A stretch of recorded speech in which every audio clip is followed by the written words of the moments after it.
So just you guys raise your hands. Yeah. My bad. I was going to be like, hello. Anyway, Dal, Hollywood North News. I just wanted to ask, sort of regarding your recording sessions. When you're doing Hazbin Hotel, do you record with another person? So do you record opposite them, or is it just you by yourself in the booth? Pretty isolated. Yeah, it's pretty much just us in the booth. We do get this question a lot, and it turns out to be like when you're in the booth with a lot of other people trying to record at the same time, it turns out to be kind of costly because there's a lot of like sound design and making sure people are isolated and not bleeding over into other mics. Scheduling. Yeah, and scheduling I think probably is the biggest thing. Mm-hmm. We have a lot of like super talented and like cool people doing a lot of different projects in our show. Like we're so busy, it's no time. It's impossible to pin me down. It's impossible to get us all together and record in that way. So it's all done in isolation. I'm based in New York. LA. Kimiko's in LA. So, the creative team mostly, other than Andrew Underberg, who I think is in New York, is based in LA. And so I interface with them over Zoom session. And do you have them in person? Lately, but I think the first season was all just in my home studio, actually. Because I think it was like sort of... Okay. I have a home studio. Go off. But was it like semi like on the tail end of COVID or something? Yeah, I think that had a lot to do with it. Yeah, so that's why I was at my home studio. There was a couple times that we have had the creative team like in person, and that's always been a party. Yeah. It's so fun. Yeah. Thank you. Well, I'll do one now. Daniel from the Movie Dweeb. Firstly, well done on getting over the jet lag. Or have you got over it? Yeah. This is my fourth cup of the day. This must be quite a surreal experience then. Still like running on like 0 hours sleep, seeing everyone cosplaying as you living in a dream. Yeah. Like this whole journey, what has been the most surreal, wild thing that's come from Hazbin Hotel? I mean, I think it's like obviously you see the numbers, like the numbers on like the YouTube video is like insane. Just to know that many people are watching, but then to see and feel it when we come to these conventions, I think is really remarkable. Because it like, I don't know, it translates and it like moves people. It's so cool. Yeah, I mean, I'd have to say, like, similarly, it's the conventions that have really just blown me away. As an actor, you get a project, you work on a project, the project ends. You send it out to people, and then suddenly it ceases to be yours, and it's everyone else's, and they have their relationship with it. Mm-hmm. And the conventions have been like this really, really cool way to. I know the life of the show goes on for the fans, but also to extend the life of the show for us as actors and creatives who took part in creating it. Because now I've been able to, let me put it this way, we can look at how many people have watched Hazbin Hotel, but then to actually be face-to-face with somebody and have them explaining to you the ways that it has validated them, the ways that it has impacted their lives, helped them process with stuff that happened, it is really, really priceless. And that's an experience that I never, while I hoped to do these conventions, like I never expected to have. And now I get it all the time. Okay. Again, Balfour with North News. I love it. What's the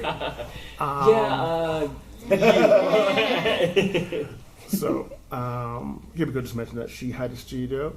I suppose that you have yours as well. Can you compare and contrast the first equipment that you used for a job that you got with what you have now?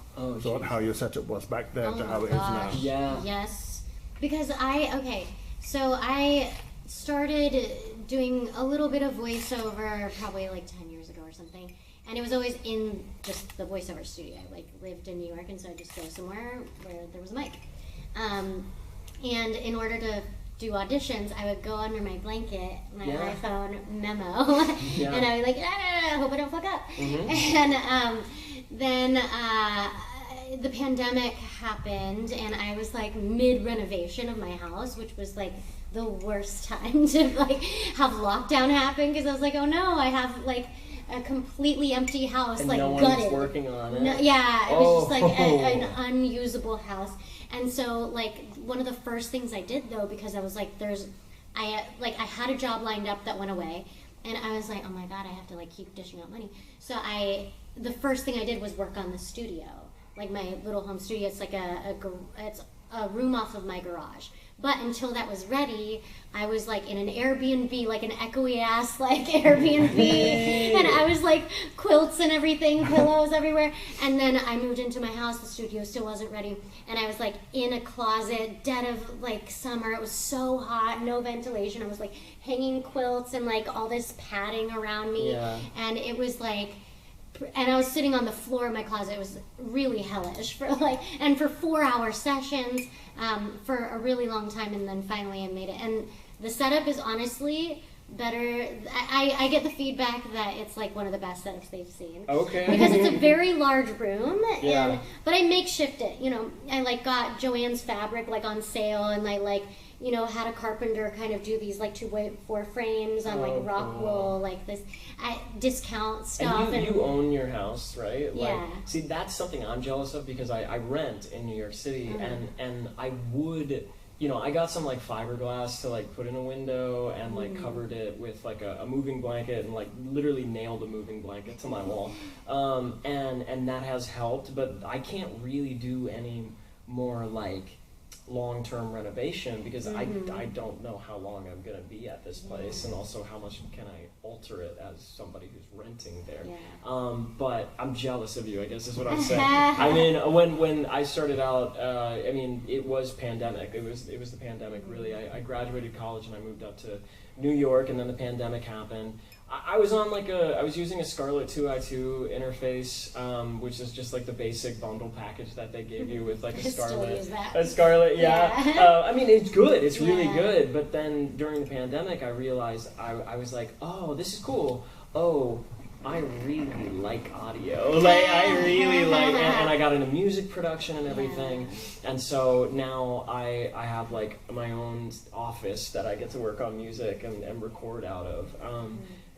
And making that into as much of like a sound-treated paradise as I can now, considering how much like voiceover has become a part of my career, and music is a cool pet project. It's like really, really fun. And also sometimes I just go in there because New York's really loud, and that room's quiet, and I get to just be like. I know, it's amazing because like I only just recently got like a very nice mic. I had like a $200 mic for until like a month or two ago. What's that microphone? Manly Reference. Oh, okay. But it's like, I think audio nerds like geek out about it. But yeah, that it's like only a month ago I got it. So I feel like legit now, and like with everything I do, I've literally made my entire career off my voice. And like I just got it. Like.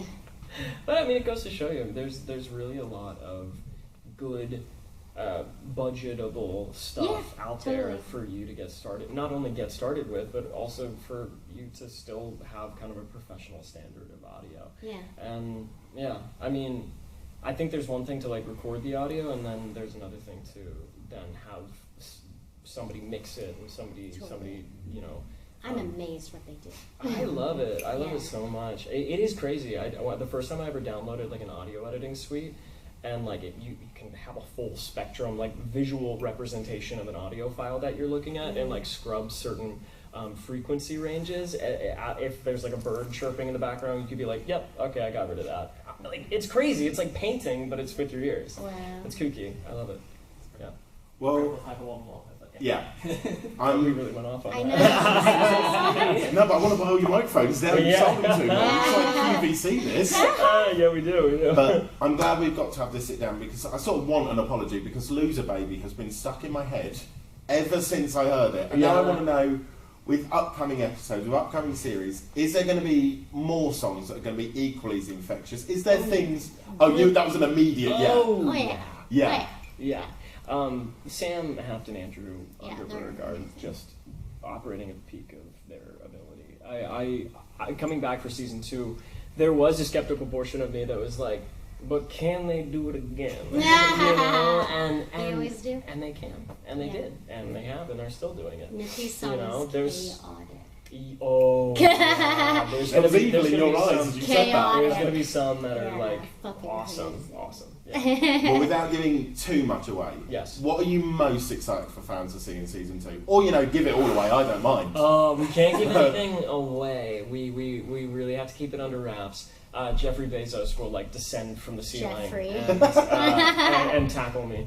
I think the biggest thing I can say is Hazbin's never been better. Like it's only ever been great, and it's only getting better. Which is a crazy thing to say because I personally, I'm biased, but I think it's one of the best like animated shows out there. It's only getting better. Yeah. It really is.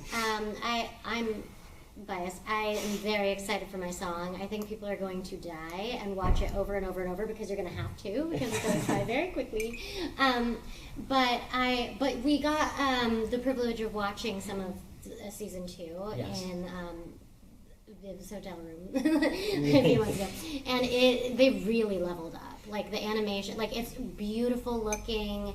Just like the storytelling is like crystal clear. The songs, I mean, it's so great. Yeah. There's no doubt in my mind people are not going to be disappointed. They're gonna freak out. Yeah. Actually. Yeah. I'm actually nervous for myself now. Yeah. It's going to become my whole Yeah. personality. Yeah. isn't it? Yeah. I feel like season 2 is gonna be like sports. You know, people will be rioting in the streets. You lost me at sports. I'm sorry. I was like, Sorry, I don't even know what that is. Football, you speak of? What? Well, I think that's done. Yeah, thank you. Incredible. No, thank you so much, You guys. guys are Thank awesome. you. Yeah. Yeah.